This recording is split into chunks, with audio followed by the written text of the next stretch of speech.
लोकशाहीचा बुलंद आवाज, रिपब्लिकन वार्ता, महाराष्ट्र। उलट्या दिशेने वाहन चालवणे रिटायर पोलीस हेड कॉन्स्टेबलला पडले महागात।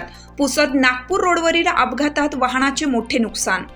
पुसद नागपूर मार्गावरील फुलसिंग नाईक महाविद्यालय समोर आज दिनांक 26 फेब्रुवारी 2024 रोजी दुपारी 1:30 ते 1:45 वाजण्याच्या दरम्यान ट्रक व ह्युंदाई कारचा भीषण अपघात झाला।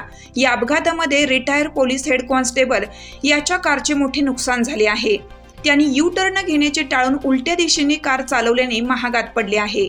या अपघातामध्ये जीवितहानी टळली असून वाहन चालकाला कोणत्याही प्रकारची गंभीर दुखापत झाली नाही।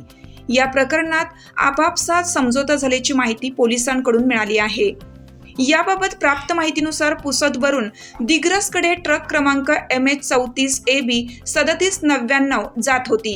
त्याचवेळी हेड कॉन्स्टेबल दत्ता राठोड हे ह्युंदाई वाहन क्रमांक MH12HL 4454 मधून फुलसिंग नाईक महाविद्यालयाच्या समोरून यू टर्न घेण्याऐवजी रॉंग साईडने जात असताना डिवायडरला आदळल्याने अपघात घडला। घटनेची माहिती मिळताच वसंतनगर पोलिसांचा व शहर पोलीस ठाण्याचे DB पथकाचा ताफा घटनास्थळी दाखल झाला। अपघातामुळे वाहतुकीची कोंडी निर्माण झाल्याने वाहतूक सुरळीत करण्यासाठी पोलिसांनी अथक परिश्रम घेतलं होतं। एकंदरीत कोणत्या दिशेने सेवानिवृत्त पोलीस हेड कॉन्स्टेबल जाताना अपघात झाल्याची माहिती प्रत्यक्षदर्शींनी दिली आहे। या अपघात प्रकरणी कोणतीही पोलीस ठाण्यात तक्रार दिली नाही।